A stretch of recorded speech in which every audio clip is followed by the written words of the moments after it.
I am going to teach you something in this video that is worth more than a 6-year university degree. And if it's not worth more than that, unfollow me. This happened to me, real life story, and somebody taught me something that changed my life, and it's supposed to be a secret. But I think I should let you know, and that's your benefit for following me. It happened many years ago. I won a political position, and we went for a meeting, this is like an orientation meeting. So before we got into the office of the person we were supposed to see, we were seated at the lobby. And then I was extremely lucky because the guy that was occupying the position I wanted to get into, that was my predecessor, he came, he visited that office that day, and they saw me, and they sat beside me, and we started having a discussion. Now, that 5-minute discussion changed my life. What I learned there totally changed the trajectory of my life, and that's what I want to teach you today.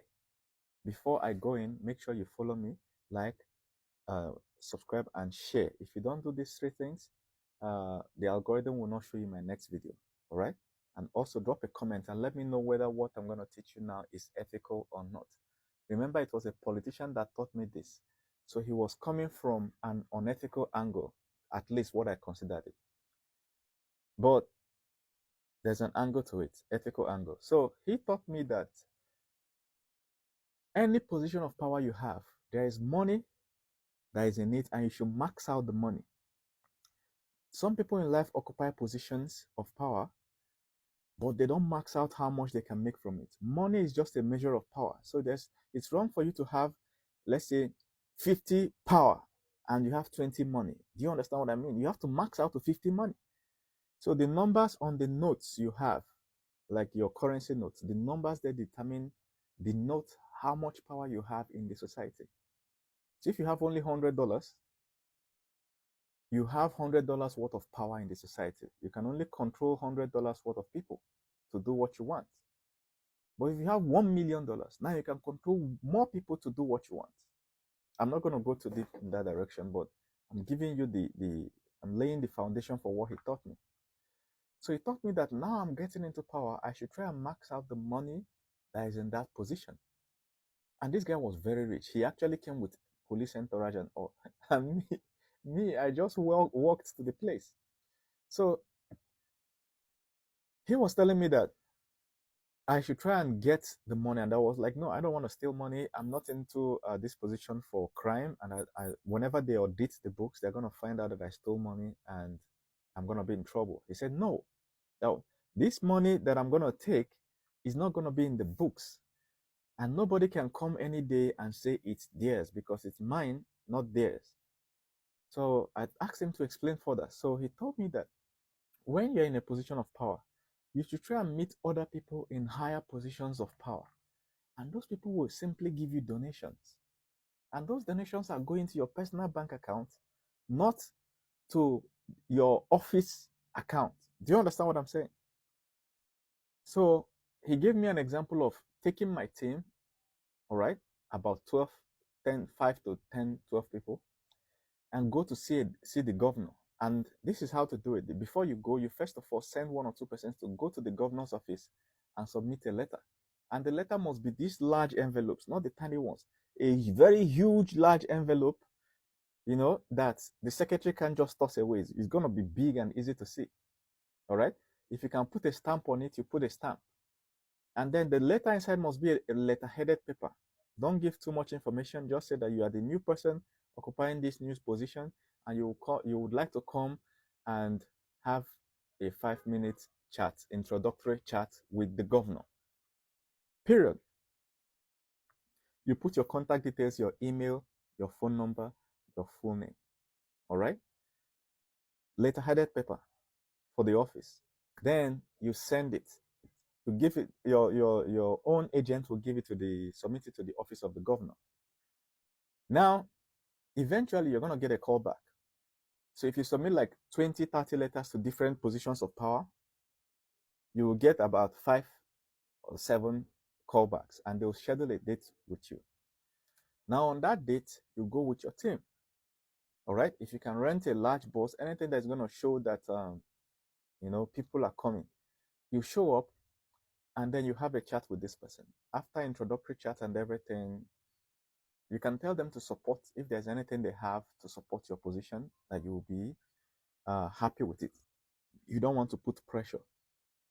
Now, when what you will notice is that a governor can easily sit down and sign 50, 100 million naira to you without thinking twice. They can sign 10 million easy.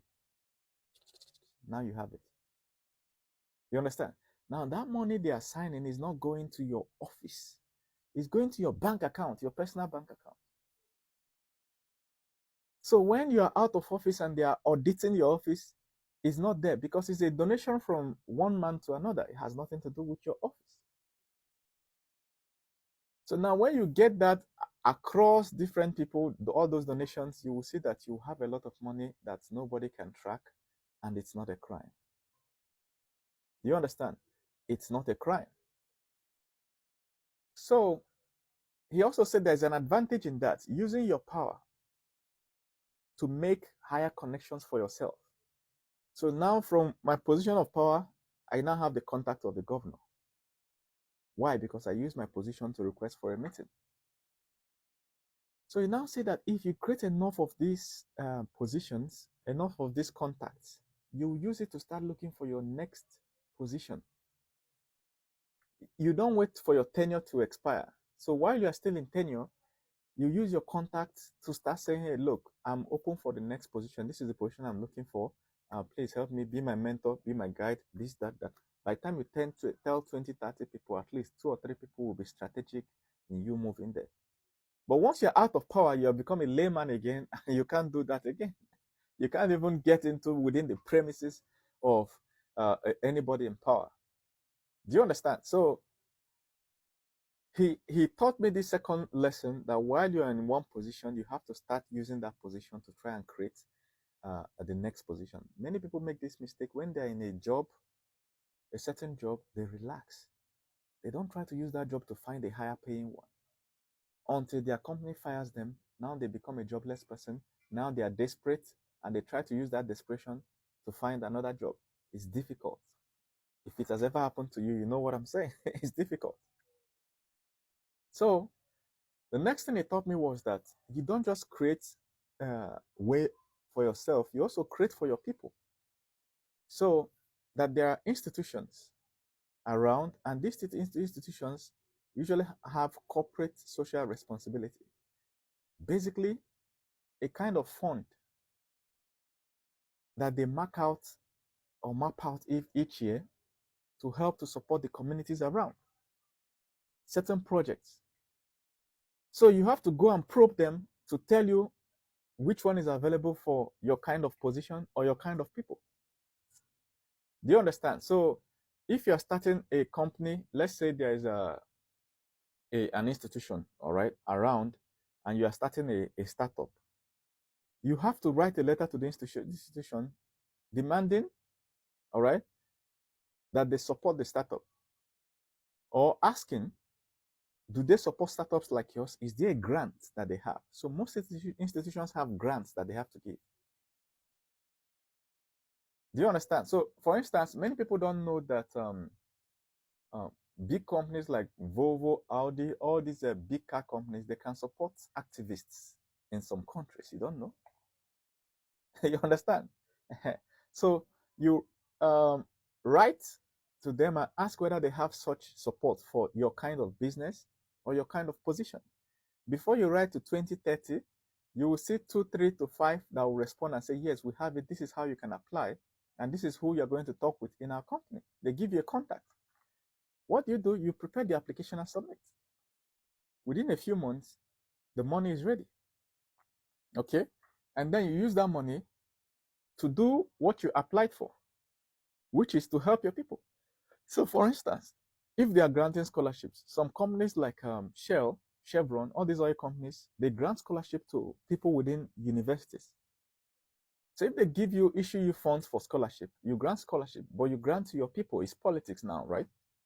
So you grant to your team and to the rest of the people, so that when you are running for your next position, now you have a lot of people who will support you because what? You helped them when you were in power and you did it properly and legally. This guy drilled some of these things into my mind, and I started seeing life differently. So I've applied it in a more, what I consider a more ethical method, which is in any country I'm in any project I'm in, I know there's always some grant, somewhere, there's money somewhere sitting that some companies have marked out for people like you. There's always some NGO that can support. And also, when you're in position of power, you should always support, because now I know if somebody is trying to use this method or formula on me, I know what they're trying to do, so I have to support them. And this is what politicians are doing today. Have you ever seen some celebrities? Have you ever wondered why some celebrities throw extremely lavish birthday parties? Very lavish.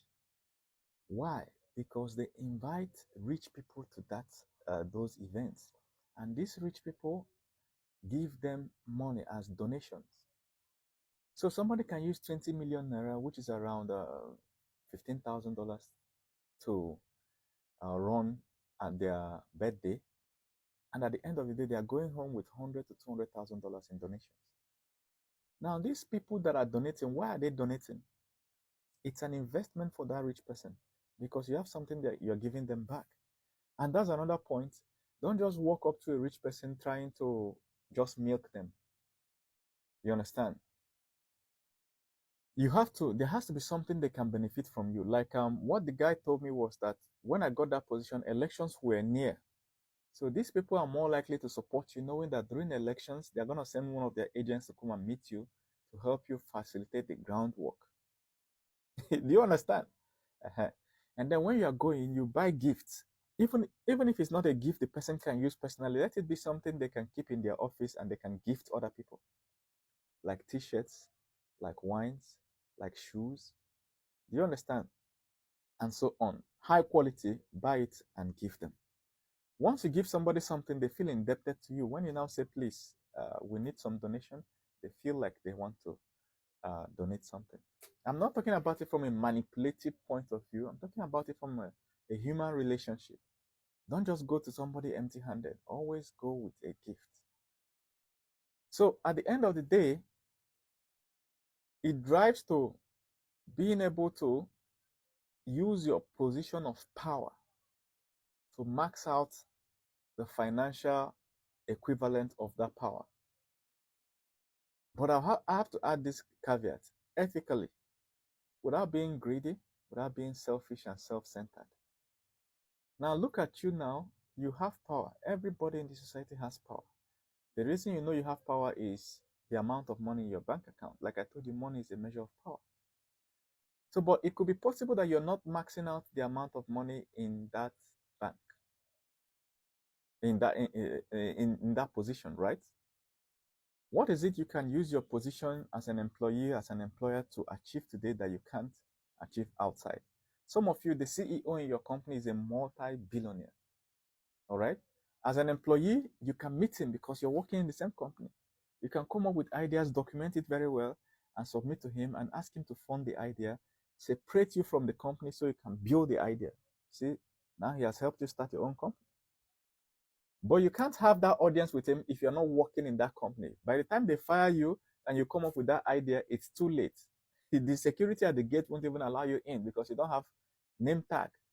Do you understand what I'm saying? There are many things. There is power you have today. Some of you are abroad. That's power.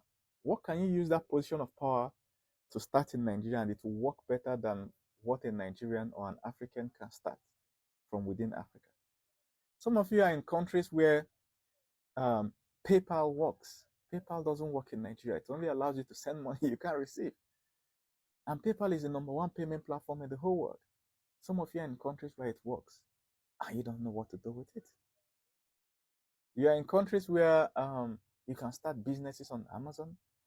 You are in countries where you can start YouTube. Do you know in Nigeria, if you have 1 million YouTube views, right? YouTube pays. I have a course on it. That's course 4 on braintem.org. If you go to my website, go to my profile, you'll see the link, braintem.org. Course 4. If you go to this course 4, right? and you take it and you start running your YouTube properly, and it grows and you start making money. YouTube can be paying you, for instance, $3 per 1 million views, for instance, in Nigeria. But do you know that if you are abroad, like in the US, and you have the same 1 million views, they can be paying you up to $10. There's more money they can pay you for the same thing. And you're abroad, instead you're struggling. What are you struggling for? You're not using your position of power properly. Some people are lecturers, they are professors. Some people are doctors, all right? Like PhD holders. That's power that is not easily come by, but you're not using it. You're struggling. Do you understand? So if you look at any position of power you have in life, there is always something you can max out from it and use it to help yourself, help your people, and make your society or your community better. So let me know in the comment section what you think about this and if it is ethical or not. Me, I know how I apply it very ethically in my own way. Let me know what you think. Make sure you follow me. If you don't follow me, the algorithm will not show you my next video. So make sure you click the plus sign if you're watching from TikTok, or click the follow button, click the heart icon, drop a comment and share. You must do these 3 or 4 things.